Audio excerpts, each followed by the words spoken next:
Today we're going to make a red velvet cake, and this is something that we usually have as our dessert for Valentine's Day. So I want to get it posted in time if any of you want to make it for Valentine's Day. It's a good recipe. A lot of times red velvet cake will be dry, but this one isn't. So it's a good one with the chocolatey flavor to it and the red coloring and the cream cheese frosting. So we're going to put it all together. And you don't have to have anything like a KitchenAid mixer. You can use a regular kitchen mixer to make this with. It's just easier to make this, but you will need a fairly large bowl to have enough to hold all of the cake batter. So we start off by putting 2 cups of sugar into our mixing bowl. And to that I'm going to add 1.5 cups of oil. Go ahead and put the top down on that. And this is just regular cooking oil.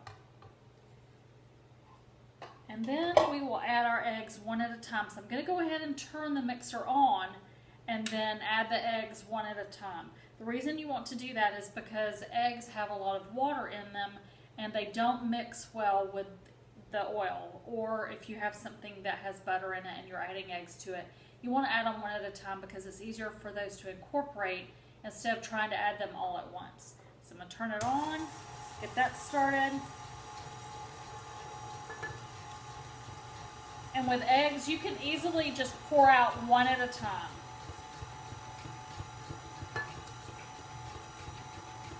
Once it gets mixed, add the next one.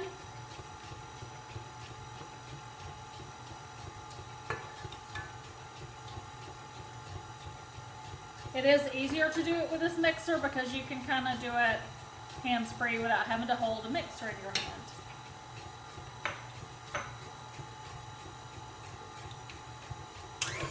Ooh, okay, so that's pretty well mixed. Now we're going to mix our dry ingredients together.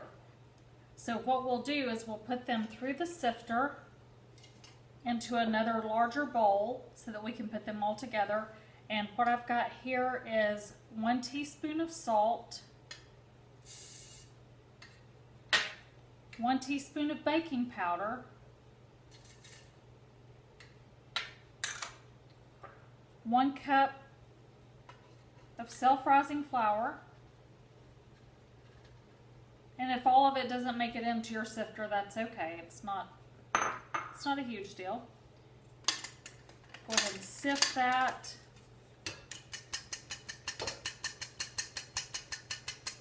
This actually goes faster than turning the little handle on the side. Just to hit it gently against your hand.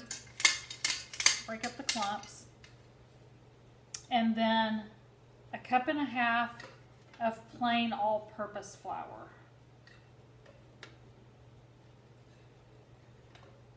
Trying to pour it into the sifter without getting it all over the counter because it wants to clump together. Now I'm going to sift that. And then we will want to gently stir it to mix it together. I was trying to do the ingredients in order, which you're supposed to do when you use a recipe. But what I should have done really was to mix them all together first before I poured them through the sifter, and that way it would be mixed a little bit better before we put it in with the other ingredients. Okay, so that's all sifted. Just mix it just a little bit, just gently, because you don't want to clump it back all together. But it's perfectly fine to go ahead and mix them together prior to running them through the sifter. In fact, that's probably the better way to do it.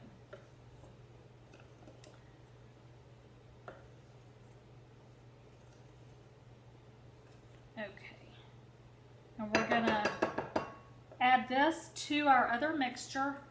I am going to lift this just to get the first little bit in here. It's a little easier to add that way. There is a spout you can put on here to pour your dry ingredients in, and I did not get that out, so we'll do it this way.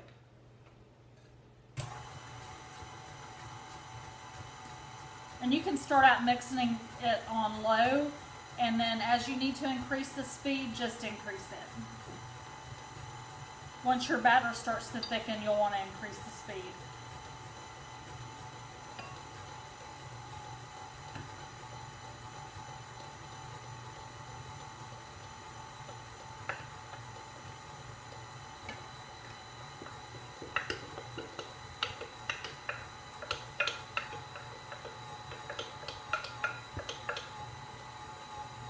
Okay, so that's all in there. And it's pretty well mixed. So now we're going to mix together the cocoa and some more of the wet ingredients. Use one of the bowls I had flour in.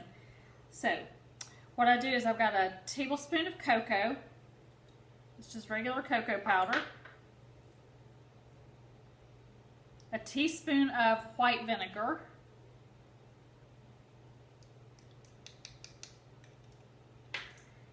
And one whole bottle of red food coloring. This is not the red food coloring that's illegal, red dye number 5. And with the cocoa powder and the other flavors, I can't tell that it affects the flavor. Some people don't like red food color and they said they can taste it. I can't taste it.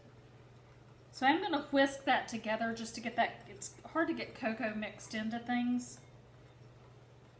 It tends to repel water and other liquids.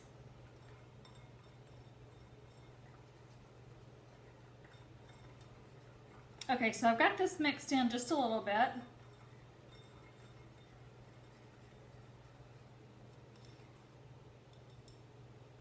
Do not want to get that red food coloring on anything. I'm going to add that to my mixture.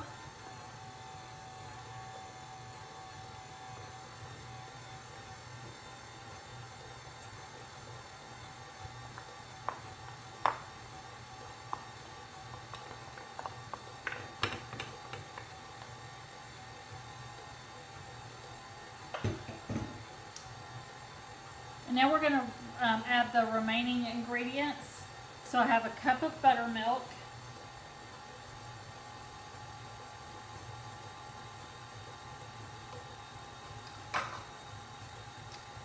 And 1 teaspoon of vanilla.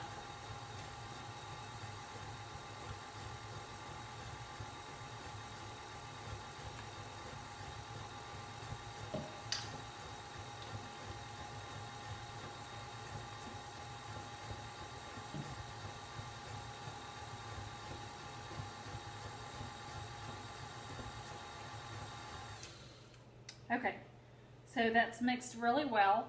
Now we're going to need to put it into 2 9-inch cake pans. And the way that we prepare our cake pans is to first rub the inside of them with vegetable shortening like Crisco. And so I've put some on a paper towel. You want a super thin layer. You don't want a lot of it on there, but you definitely want to get into the corners of the pan. So between the top and the bottom, just make sure you get a good thin layer of the Crisco there. Once you have that there, you're going to pour, I use either, you can use self-rising flour or plain flour. I do use plain all-purpose flour when I do this. And you're going to just kind of, I've already got one pan finished. So I'm going to use the excess flour from that pan to do my next pan. So you're going to shake the flour all around in there just to get a light coating of flour all around the bottom and probably the bottom half of this pan. You don't have to worry so much about the sides sticking because you can run a knife down in there to loosen it if you need to. Okay, so that's there, and we're going to pour the cake batter into those pans. Get this off of here. I do not want red food dye dripped. Normally I'm not so careful about things dripping because I can clean it up, but with this having red dye in it, I prefer to go ahead and just not drip it everywhere. When you take that off, you may have some flour on the top that you'll need to whisk in. So there was flour on top of that beater, so I'm going to go ahead and just kind of mix that in so I don't have a bunch of big glob of white flour in my batter. Okay.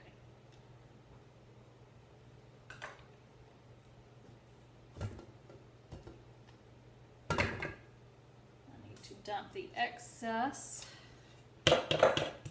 flour from this pan.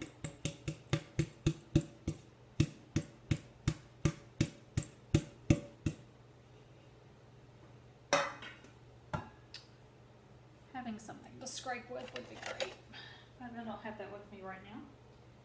So just evenly pour it between the two pans.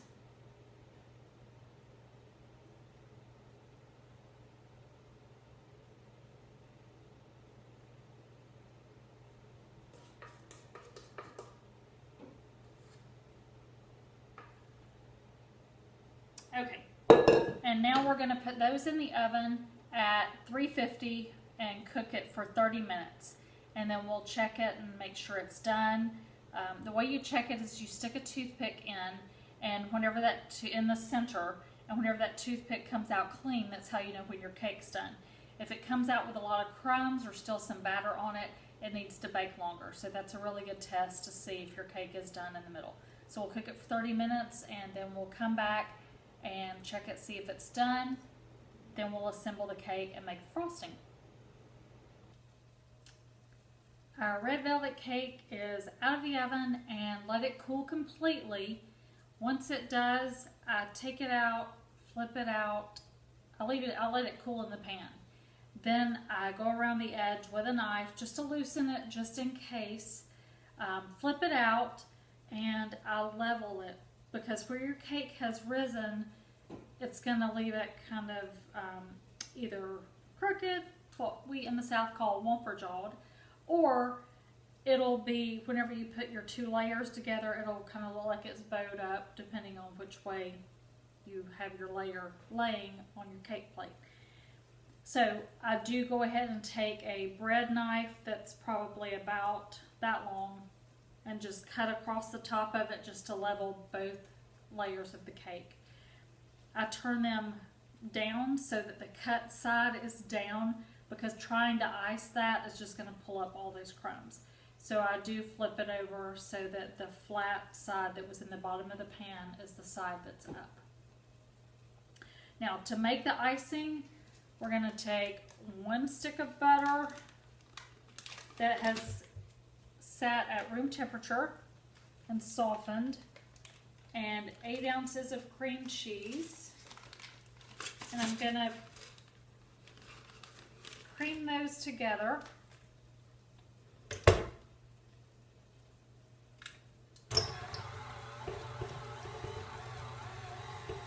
take the mixer just a minute to get those mixed together.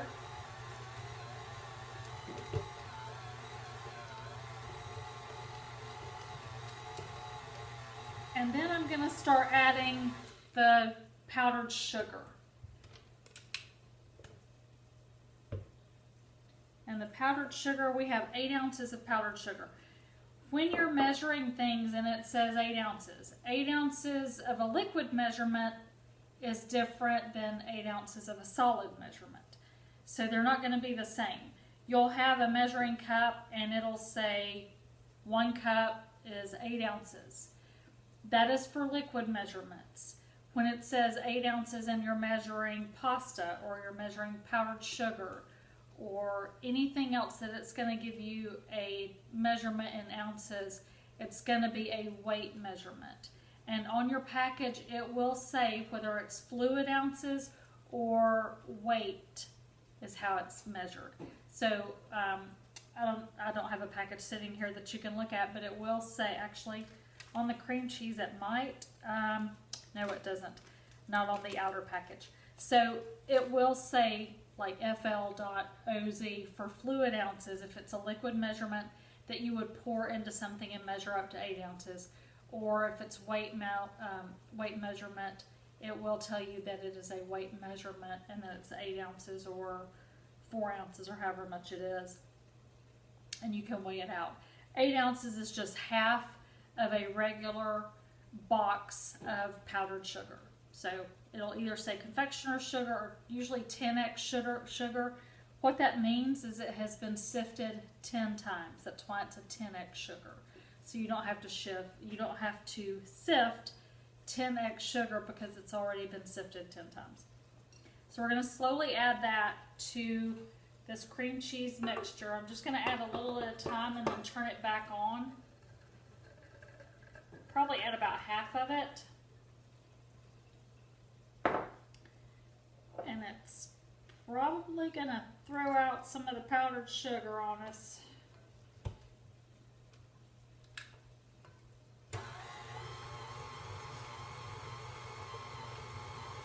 The bigger mixers, the stand mixers tend to mix faster than a hand mixer.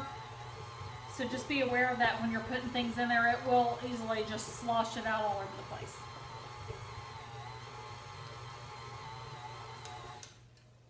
Add some more.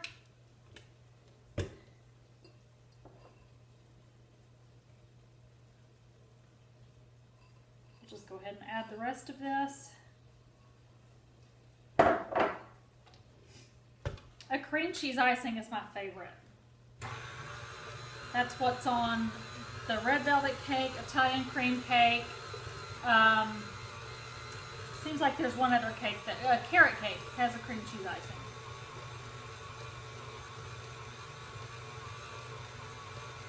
Okay, so that's all mixed together, and now we're going to add some pecans. It says to add 1 cup of pecans. I don't put that much in there.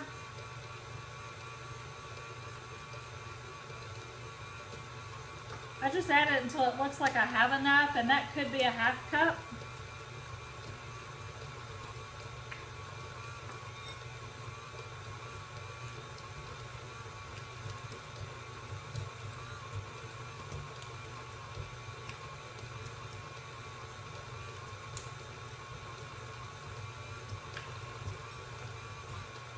So I've added more like 2/3 cups, 2/3 of a cup of pecans that have been chopped. So you chop them first, then measure them. And we need 1 teaspoon of vanilla. I'm going to add that while it's going.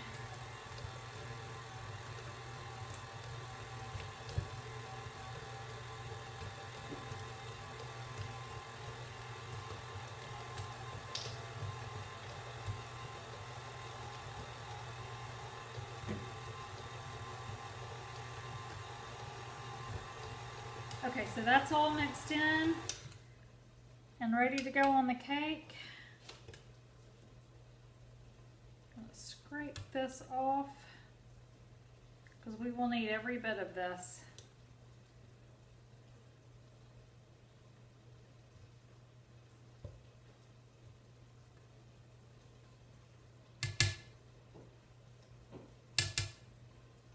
And if you have a KitchenAid mixer and you don't have this beater that has the gray edge on it that scrapes the edge of the bowl, so the scraper part on it, you need it. It's worth it.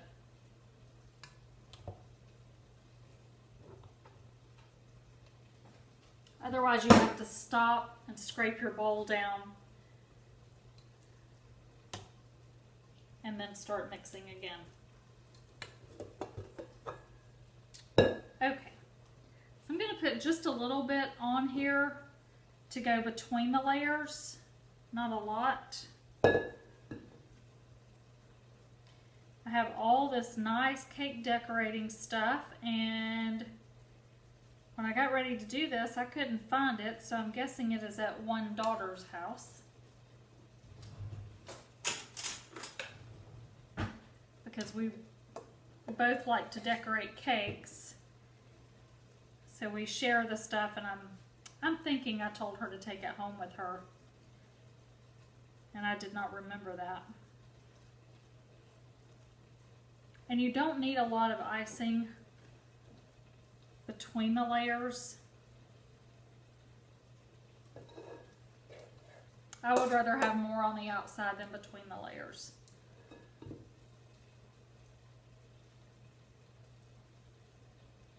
The good thing about having the nuts in here is that nobody expects your icing to be smooth.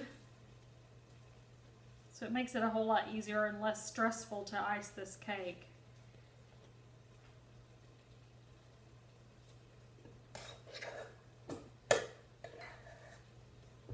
Because decorating cakes and icing cakes is stressful when you have to get icing perfectly smooth.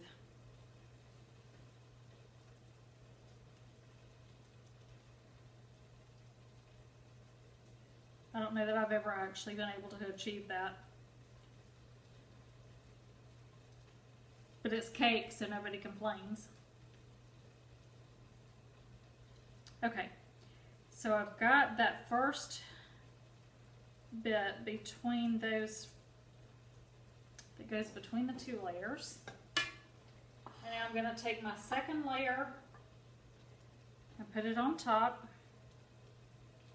with the cut side down.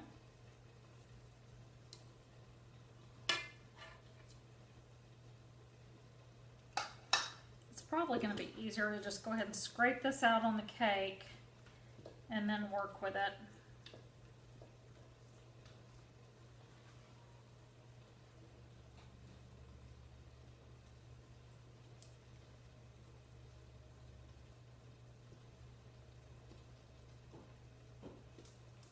I usually don't have anything else sitting on the counters, but I've got collard greens cooking back there for another video. So be sure and look that one up.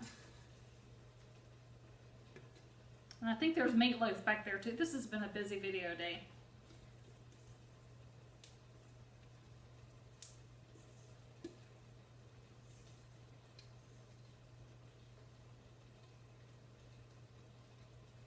Okay.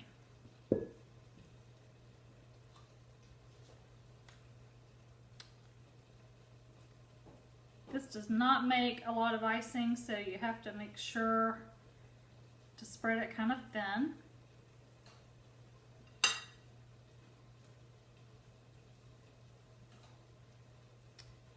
And I think the easiest thing to do is to ice the sides of the cake first and just get that covered before you do the top, because then you can just spread the rest of it evenly across the top and you're good to go.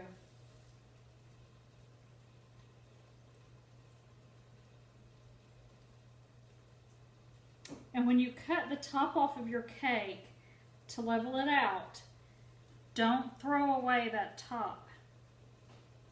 Who would throw away cake? I wouldn't.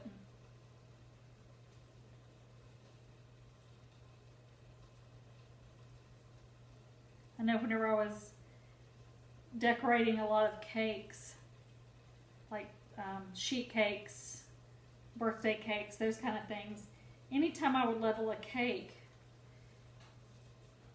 the kids would, and me, we would take the cutoff part and like dip it in the bowl to get the excess icing so that we would get to taste some of it, especially if we were giving it away or baking it for somebody else.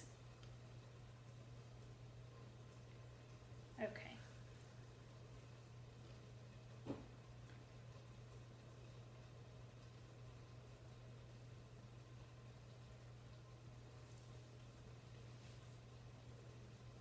It is very, very thin and hard to get this to where you're going to have enough to ice the entire cake.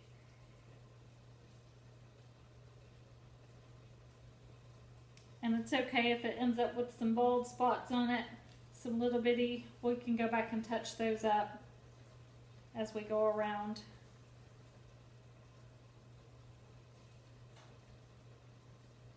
And I'm using the back part of the knife, not the curved. This is the butter knife. I'm not using the curved part, I'm using the straight back part to kind of pull that icing along the side.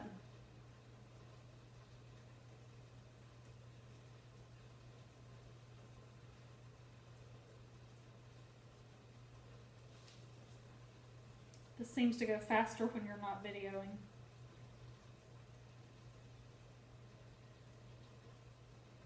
Just don't pull it too hard across the top. Rake it across the top or it will pull off some of your cooked cake and leave you with a crumbly mess.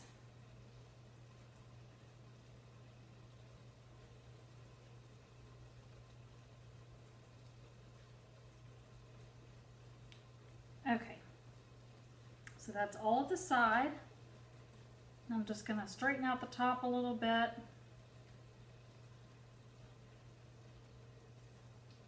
Just want to cover it. And the reason you don't want to throw away that top part that you cut off is because we're going to use it to sprinkle on the top. And like I said, we always had this cake for Valentine's Day. We don't go out for Valentine's Day. And we would always just stay home and eat dinner with the kids and have candles on the table. And they thought that was just so cool and so special. And I would cook a red velvet cake and usually have either a cookie cutter or something that with a heart shape, cut a heart shape out of cardstock, and so that I have a template or a stencil, lay that on top of the cake and then sprinkle. I've crumbled up the part that I cut off and then sprinkle that on top in a heart shape. And it does look really pretty. This is not Valentine's Day, and I'm not doing this for Valentine's Day, so I'm not going to do it that way. But I am going to sprinkle some of the crumbled cake on top, just to kind of finish it, and that kind of leaves no doubt that this is red velvet cake.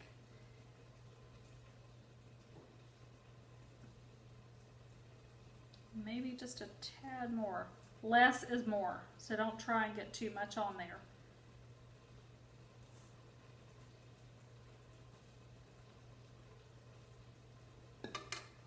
Okay, let's put it back here, and it's just very simple. That's what it looks like. I see a couple of places around the bottom I need to touch up. Other than that, it's good. Great for company. This cake turns out perfect every single time, so you don't have to worry about fixing it for company and it not turning out okay, or fixing it to take somewhere or to give to somebody.